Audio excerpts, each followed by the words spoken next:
আলহামদুলিল্লাহ, তারেক যেদিক দিয়েই পালানোর চেষ্টা করুক না কেন, আওয়ামী লীগের জালে ওকে পড়তে হবেই। সেপ্টেম্বরের শেষ নয়তো অক্টোবরের প্রথম দিকে ট্রানজিট পাসের জন্য আবেদন করবেন জননেত্রী শেখ হাসিনা। তার সেই আবেদন তারেকের এই সরকার মঞ্জুর করলেও বিপদ, না করলেও বিপদ। আপনাদের নিশ্চয়ই মনে আছে 2007 সালে মঈনুদ্দিন ফখরুদ্দিন সরকার বিদেশে থাকা জননেত্রী শেখ হাসিনার দেশে ঢোকার জন্য ট্রানজিট পাস তারা বন্ধ করে দিয়েছিল। তারপরে কিন্তু জননেত্রী শেখ হাসিনার দেশে ঢোকা প্রত্যাবর্তনের বিষয় কিন্তু থামাইয়া রাখতে পারে নাই। সুতরাং এই সরকার, এই তারেকও কখনো পারবে না।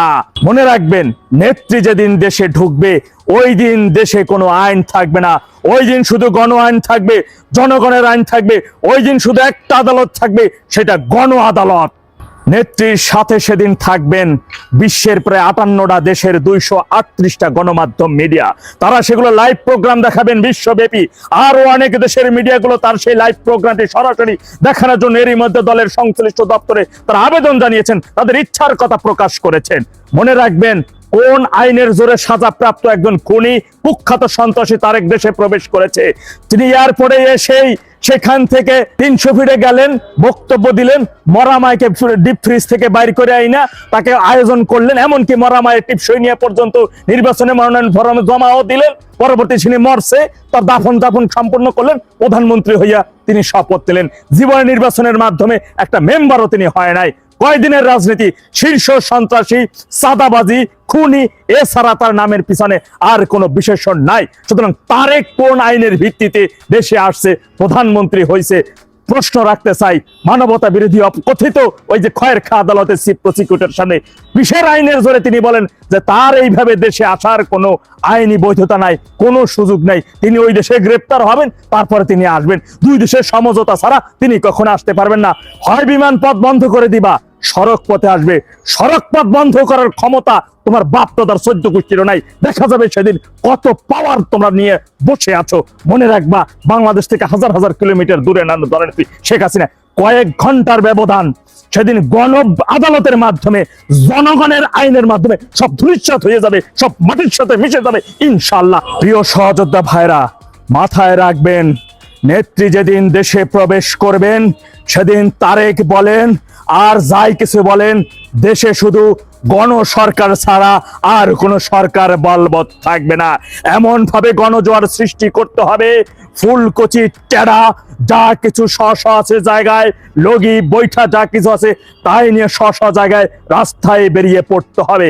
জুলাই জঙ্গি সহ স্বাধীনতা বিরোধী রাজাকারের বাচ্চা এবং এদেরকে যে সকল সন্ত্রাসীরা প্রশ্রয় দিয়েছে, যে সকল খুনিরা প্রশ্রয় দিয়েছে, যে সকল খুনিরা আজকে রাষ্ট্র ক্ষমতা দখল করে রাষ্ট্র নিয়ে ষড়যন্ত্র করতেছে, রাষ্ট্রের সার্বভৌমত্ব বিদেশিদের কাছে বিকিয়ে দিয়েছে, তাদের গণ আদালতে সর্বাত্মক শাস্তি হবে। তাদের বিচার হবে শুধু গণ আদালতে, তাদের বিচার করবে দেশের জনগণ। কোটি কোটি মানুষের গণস্রোতের মাধ্যমে সবকিছু ভেসে যাবে এই সকল ষড়যন্ত্রকারীরা। মানুষের পায়ের সাথে পিষ্ট হয়ে মাটির সাথে মিশে যাবে রাজাকারের শাবক, জুলাই জঙ্গি স্বাধীনতা বিরোধীর সর্বশেষ শাবকগণ। প্রত্যেক গ্রামে, প্রত্যেক পাড়ায়, প্রত্যেক মহল্লায়, প্রত্যেক ওয়ার্ডে, প্রত্যেকটা ইউনিয়নে দুর্গ গড়ে তুলতে হবে। আপনারা যে যেখানে যে অবস্থায় আছেন আওয়ামী লীগের ভাইরা, সর্বাত্মক সতর্কতা অবলম্বন করে থাকতে হবে। মনে রাখবেন, আগামী 5 মাসের মধ্যে অনেক কিছু দেশের মধ্যে ঘটে যাবে, অনেক কিছু ঘটে যেতে হবে। সাথে সাথে যেখানে যে অবস্থায় থাকেন না কেন, গণ বিস্ফোরণ সৃষ্টি করতে হবে। যেখানে যেখানে প্রয়োজন হবে এইখানে ফাটাই ফেলানো সেইটা করবেন। আজ থেকে কারো কখনো চোখ দিয়ে পানি ঝরবে না, চোখে আগুন ঝরতে হবে। যারা আমার ভাইয়ের হাত কেড়ে নিয়েছে তার হাত হাতের জায়গায় থাকবে না। যারা আমাদের 32 নম্বর সমাজের সহযোদ্ধা ভাইদের বাড়ি ঘরে হামলা করেছে তাদের বাড়ি আস্ত থাকবে না, আমরা আস্ত রাখবো না ইনশাআল্লাহ। আপনারা যে যেখানে যে অবস্থায় আছেন না কেন, সর্বাত্মকভাবে প্রস্তুতি নিয়ে রাখতে হবে। মনে রাখবেন, শত্রুপক্ষ নানান ধরনের খবর বাজারে রটাবে, নানান ধরনের খবর ওরা ছড়াবে। এই মিডিয়া থেকে বলা হয়েছে শেখ হাসিনা কবে দেশে আসবেন, সেই খবর প্রচার করা যাবে না, কিন্তু তিনি দেশে আসবেন না সেই খবর প্রচার করা যাবে। বুঝছেন? কিন্তু ওরা কি কখন কোন খবর দেয় এগুলো দেখার সুযোগ নাই। দলীয় নির্দেশনা কি, আপনার দলের হাইকমান্ড কি বলে, কি কি নির্দেশনা দিচ্ছেন, নেত্রী স্বয়ং কি নির্দেশনা দিচ্ছেন, সেই নির্দেশনা মাফিক আপনাদের স্ব জায়গা থেকে কাজ করতে হবে। মনে রাখবেন ভাইরা আমার, ঐক্যবদ্ধ জাতিকে কেউ কখনো দাবায় রাখতে পারে না। আমরা আমাদের স্বাধীনতার সার্বভৌমত্ব যত সময় পর্যন্ত চূড়ান্ত ভাবে পুনরুদ্ধার করতে না পারবো, যত সময় পর্যন্ত এই দেশের সার্বভৌমত্বের মধ্যে একজন স্বাধীনতা বিরোধী রাজাকারের বাচ্চা নিঃশ্বাস নেবে, তত সময় পর্যন্ত আমরা আমাদের লড়াই সংগ্রাম চালিয়ে যাব ইনশাআল্লাহ। শেখ হাসিনা যখন আসবে তখন তো সেই ব্যবস্থা করে আসবে, সে তো এমনি চলে আসবে না। তাহলে ওই অবস্থাটা কি হবে?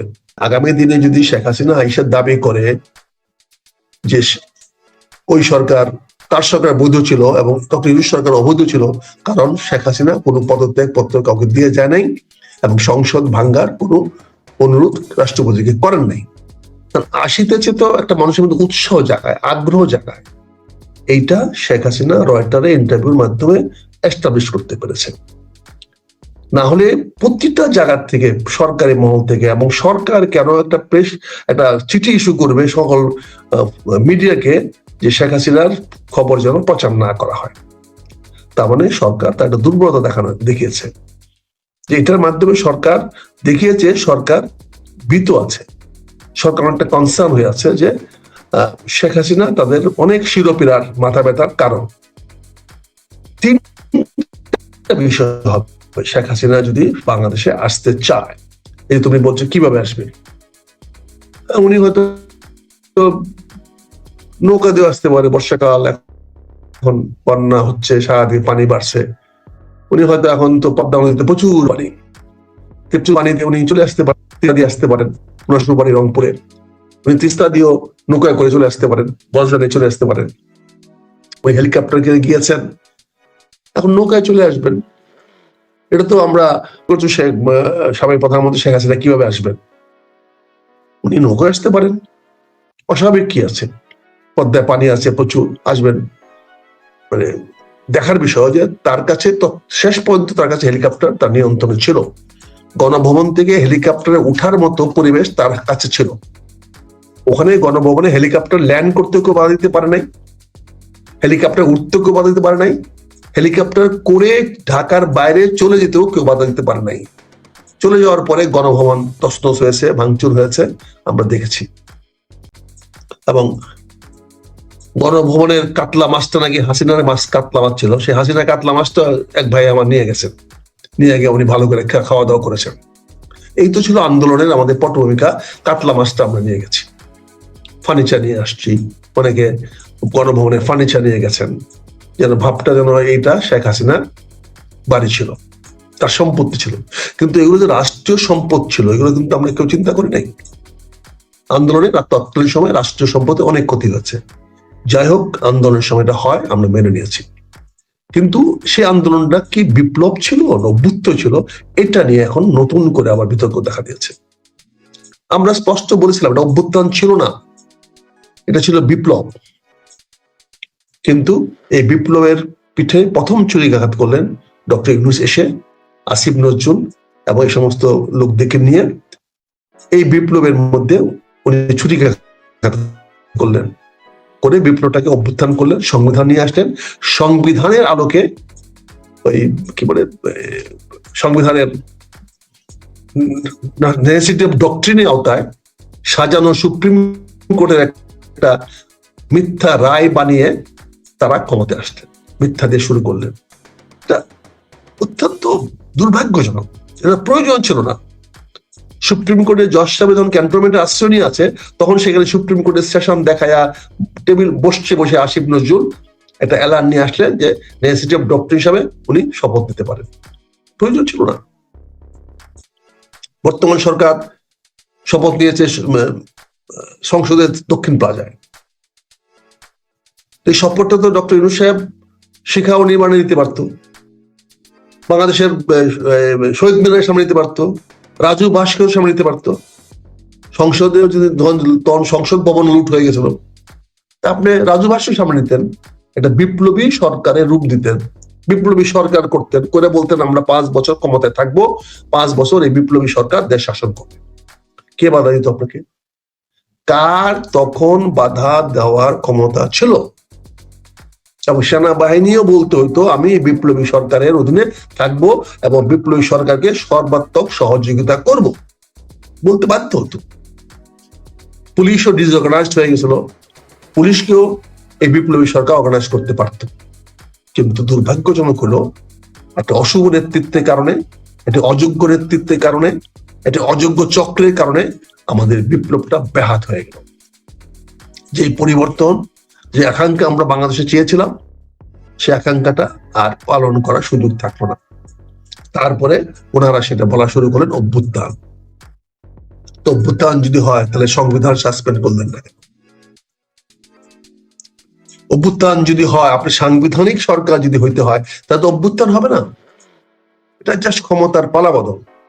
সাংবিধানিক ভাবে আপনি ক্ষমতার পালাবদল হয়েছেন, শূন্যতা সৃষ্টি হয়েছে, প্রধানমন্ত্রী নাই, সেখানে আপনি চলে গেছেন।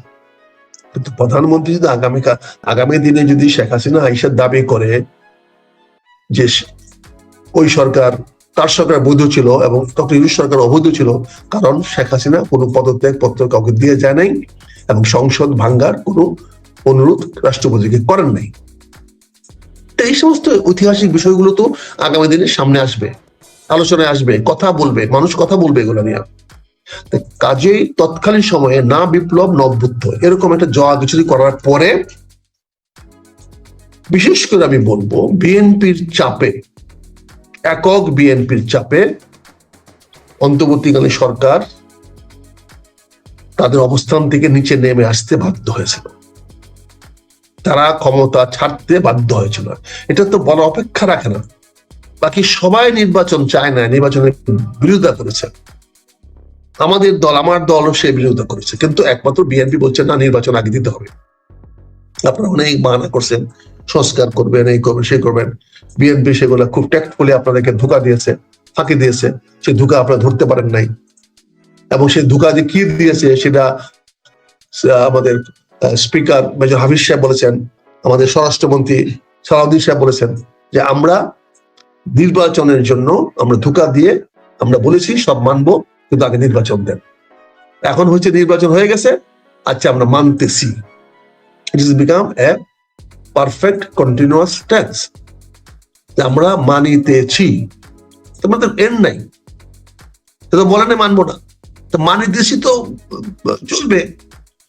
কাজে এখানে আপনি 12ই ফেব্রুয়ারি নির্বাচন হয়ে যাওয়ার সঙ্গে সঙ্গে আমাদের বিপ্লব বললেন, অভ্যুত্থান বলেন, তার একটা ন্যাচারাল পরিসমাপ্তি হয়েছে, একটা স্বাভাবিক মৃত্যু হয়েছে, অস্বাভাবিক না, স্বাভাবিক মৃত্যু হয়েছে। তারপরে নতুন শিশু জন্মগ্রহণ করেছে বর্তমান বিএনপির এই সংখ্যাগরিষ্ঠ সরকার, একক সরকার। যে এই সরকার 5 বছরের ম্যান্ডেট পেয়েছে, জনগণ ভোট দিয়েছে, একটা সংসদ প্রতিষ্ঠিত হয়েছে, সেখানে একটা শক্তিশালী বিরোধী দল আসছে এবং সংসদ সুন্দরভাবে কাজ চলছে। এইখানে কথা নাই, বার্তা নাই, কদিন পরে পরে শেখ হাসিনা একটু মাথা তুলে আপনারা সবাই ঘাবড়ে যান। শেখ হাসিনা যদি এতই ফ্যাক্টর হয়ে থাকে, এত বড় নির্বাচন করে ক্ষমতা এসে আপনি এখন যদি শেখ হাসিনাকে নিয়ে ভাবতে হয়, তাহলে এটা কার ব্যর্থতা? কাজে আমি মনে করি যে শেখ হাসিনা বাংলাদেশের মানুষের এবং তার বিরোধীদের নার্ভ টেস্ট করার চেষ্টা করছেন। এখন আমি যেটা শুরু করেছিলাম, উনি যদি আসেন, শেখ হাসিনা যদি বাংলাদেশে আসেন, আসার সঙ্গে সঙ্গে এখন প্রশ্ন করছে কিভাবে আসবেন। সে ভারতে আছে, দরকার পড়লে ভারত তাকে একটা পাস দিবে। এখানে উদাহরণ আছে, আমাদের বর্তমান প্রধানমন্ত্রী তারেক রহমান সাহেব তো পাসপোর্ট ছিল না, সেই পাসপোর্ট বানিয়ে দেওয়া হয়েছে না তড়িঘড়ি করে। এটা শেখ হাসিনা বেলা হবে না, তার গ্যারান্টি কোথায়? এটা তো হতে পারে, অতীত হয়েছে, আমরা দেখেছি।